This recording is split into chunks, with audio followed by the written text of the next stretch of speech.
complete deliverance. Now, if anyone should put the question whether I admit any view at all, he should be answered thus. The perfect one is free from any theory, for the perfect one has understood what corporeality is and how it arises and passes away.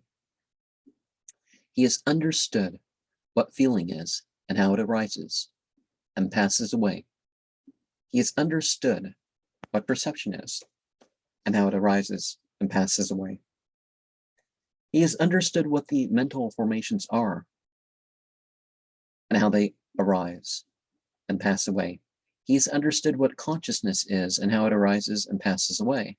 Therefore, I say the perfect one has won complete deliverance through the extinction, fading away, disappearance, rejection, and getting rid of all opinions and conjectures, of all inclinations to the vainglory of I and mine. Whether perfect ones, Buddhas, appear in the world, or whether perfect ones do not appear in the world, it still remains a firm condition, an immutable fact, and a fixed law that all formations are impermanent, that all formations are subject to suffering, that everything is without an ego. The word sankhara, formations, comprises all things which have a beginning and an end. The so-called created are formed things, i.e. all possible physical and mental constituents of existence, a corporeal phenomenon, a feeling, a perception, a mental formation, a consciousness that is permanent and persistent, eternal and not subject to change. Such a thing the wise men in this world do not recognize. And I also say that there is no such thing. And it is impossible that a being possessed of right understanding should regard anything as the ego. Now, as someone should say that the feeling is his ego, he should be answered thus. There are three kinds of feeling: pleasurable, painful, and indifferent feeling.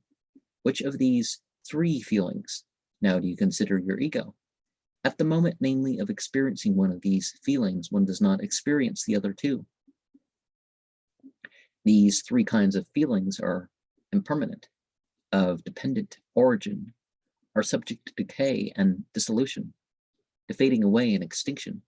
Whoever, in experiencing one of these feelings, thinks that this is his ego, will, after the extinction of that feeling, admit that his ego has become dissolved, and thus he will consider his ego already in this present life as impermanent, except with pleasure and pain, subject to rising and passing away.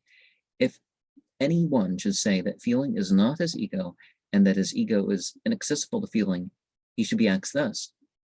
Now, where there is no feeling, is it possible to say, this am I? Or someone might say, feeling indeed is not my ego, but it is also untrue that my ego is inaccessible to feeling, for it is my ego that feels, for my ego has the faculty of feeling.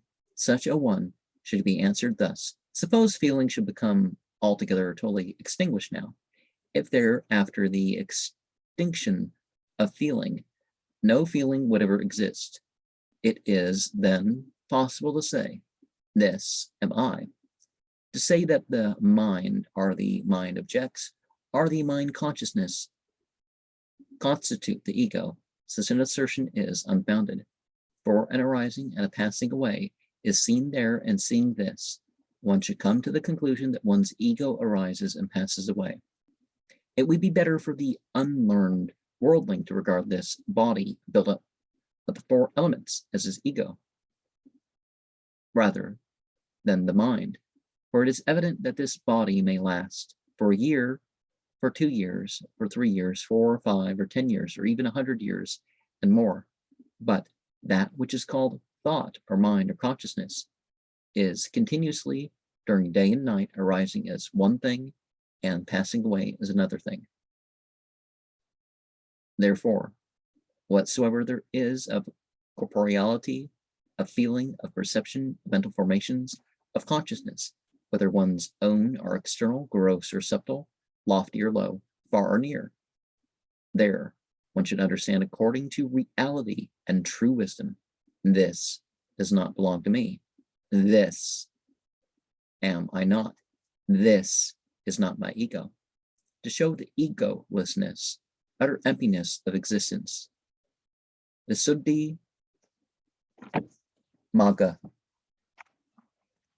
16 quotes the following verse. Here suffering exists. No sufferer is found. The deed is, but no doer of the deed is there. Nirvana is, but not the man that enters it. The path is, but no traveler on it is seen. Now, obviously there is some sort of being, but not this being that is temporary, right? Because if there's nothing to perfect, how can there be perfected ones? And that's really the thing, not perfect, perfected, you know.